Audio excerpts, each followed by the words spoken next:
Hi, today we're talking about what the heck is project-based learning. So, project-based learning has become a buzzword in the world of education.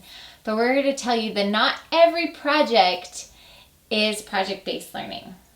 I'm Scott, and this is Sidra, and we started a project-based school many years ago, and so this is one of the things we get asked about all the time was what was our school, and we call it project-based. It was a whole bunch of other things, but project-based is a big part of what we did. And it's kind of interesting in our experience in the years that we ran the school. We learned a lot. We learned a lot about what project-based learning is and what it isn't. Okay. So Sidra, what do you think it isn't? So yes, let's talk about that, because a lot of people call project-based learning everything. Like, it's become a catch-all, right? What it isn't is a big packet of papers that your teacher tells you, and here's a project for you to work on. That's not what it is. In other words, it's not the same old homework, just called a project now. Right, right. It's not a PowerPoint presentation. That's not project-based learning. That's maybe a project.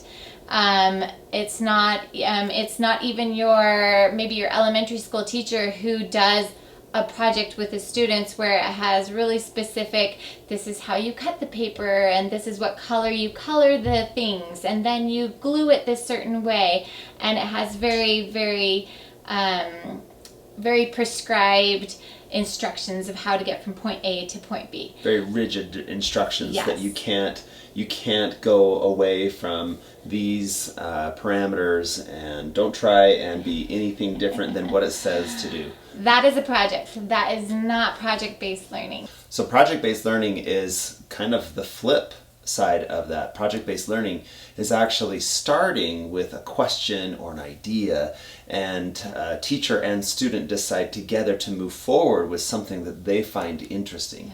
Once you start there, then it branches out into all sorts of other things. The project starts to incorporate many different things. It's not just, I think what some teachers do is that they use projects as an example. They'll say, hey, we are studying the Vikings, let's make a Viking boat out of toothpicks. And so they'll say that's a project, but it's not necessarily project-based learning, because project-based learning would be the opposite way, in which the student said, I'm so interested in Vikings, I really want to make a Viking boat. And then the student and the teacher decide what that will look like.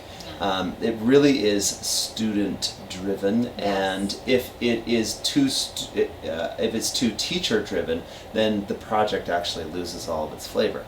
Project-based, an important word is there, based, that the project is actually, the project becomes the learning, not the other way around. The project's not the learning, or is not the example of the learning. The project actually is the learning. It's the reason for the learning, and that's a big component. Is it's something that the student actually wants to do. They are the driver behind the project. It's something that they are interested in. It's something they're passionate about. It's not something that, and that's where projects and project-based learning are very, very different.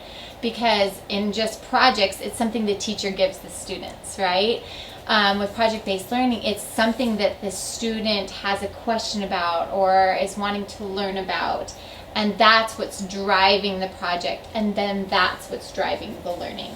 An example of project-based learning would be that in one of the terms that we had at the school, we decided to study Africa. And so we just kind of opened it up. What are you interested in, students? What have you always wanted to do with Africa? What have you never learned but wanted to? And so the students all decided together that the best thing in the world to do would be to make a safari.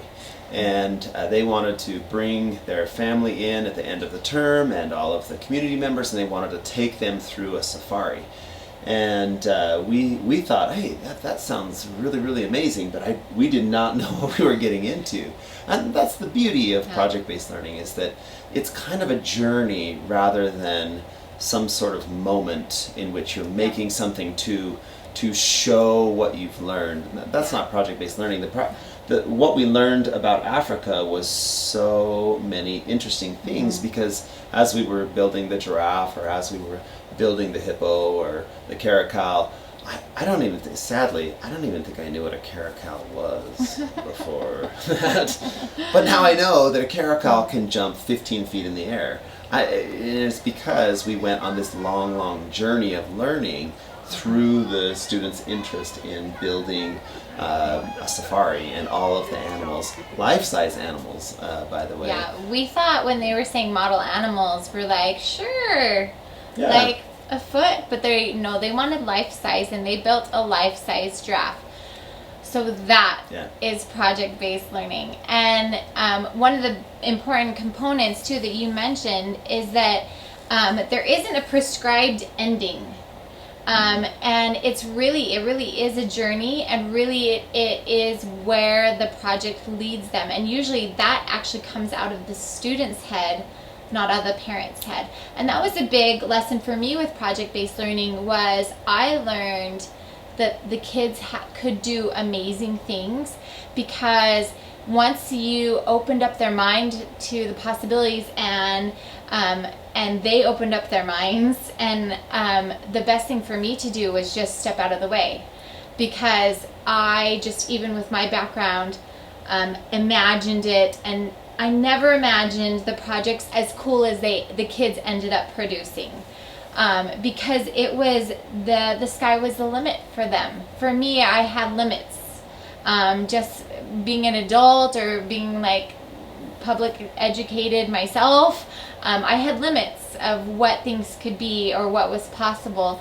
And with true project-based learning, it really is the student's journey, and so they can take it amazing places, which, one of those places often has many failures along the way. One of my projects I always think of is one of our students wanted to build a Greek statue, and the head was out of clay, and I can't tell you how many times that head fell off because it was too heavy for the structure she had built.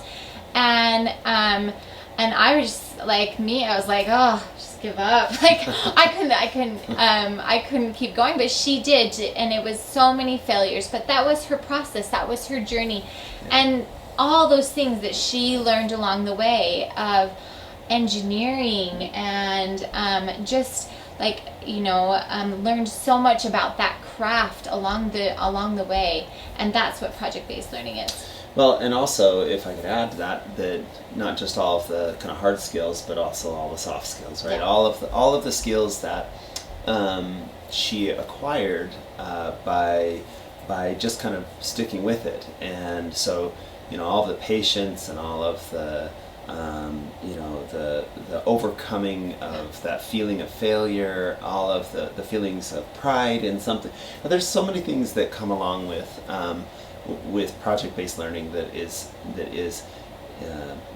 are beautiful. But what would it look like for a parent if they were going to try to do something like this in their home? And maybe one of the questions that you're thinking about is, well, isn't it just going to be a giant mess? And that's a legitimate question. Yes, sometimes it is. In some cases, yes. But I would say that what we have seen in our own home is a lot of just really interesting things. A lot of weapons. You're probably gonna make a lot of weapons, especially if you have boys. If you have boys.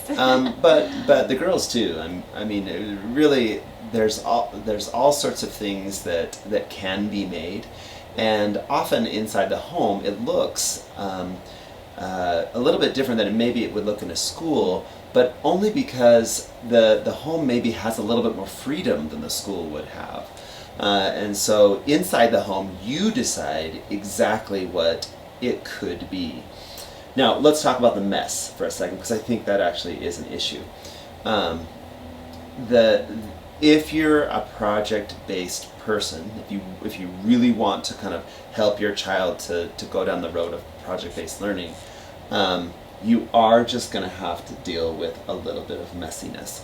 Now, by messiness, we don't mean dirty, but when you make a project, it does take a long time to make, and so you can't just do it for 15 minutes and then you're done. So, what have you found, Sidra, the kind of ways to manage the mess as you're working through kind of day after day of working on something? Well, that's part of the learning process is, my personality. It's like, okay, part of doing a project and making a mess is then cleaning it up. And that's a big part of learning as well, is just cleaning up after yourself. Another is how to take care of the tools that they're using, how to care for them. How many times did we at the school, and back to the school, but how many times at the school did we have a discussion about how to properly use tools? Yeah. It was so amazing how well those students learned how to use tools to benefit their lives. That might have been a hammer or an X-Acto knife, but that goes for almost everything else in their lives too. There's so many things in project-based learning that can get extrapolated onto other things. How to use a computer, how to treat a car well, how to we can see other things in our lives that can and should be treated well, and we can learn a lot about that through building projects.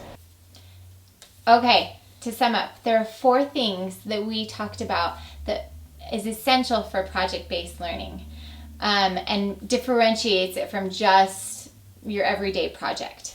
One of those is it has to be meaningful, especially to the student. That is essential. Okay, what's the second one? It needs to have a real-world connection. It can't just be something that is just about the learning. It actually should be connected to something that's real life. Otherwise, it's very difficult for the student to actually feel like it's real or relatable. Yeah. Okay, another is that it builds 21st century skills. Those are things like collaboration, communication, critical thinking, and all those other C's that we just love. Those are big parts of project-based learning. Those don't happen from a packet of papers. And the last one is that it actually should be led by the student. It's not something that is just given to the student by somebody else, a parent or a teacher. It should actually be driven by them. Asking them questions and really just going against maybe your nature and just stepping back and giving them really the reins is really what makes project-based learning. Yeah. And that's why most don't do it, because that is really uncomfortable. It is messy. It is unpredictable. And there's failures that you maybe foresaw or maybe didn't foresee. So thanks for watching this video, and give us a thumbs up or a like or whatever you do these days. Do it. And we'll be back next week with another video for you guys to watch.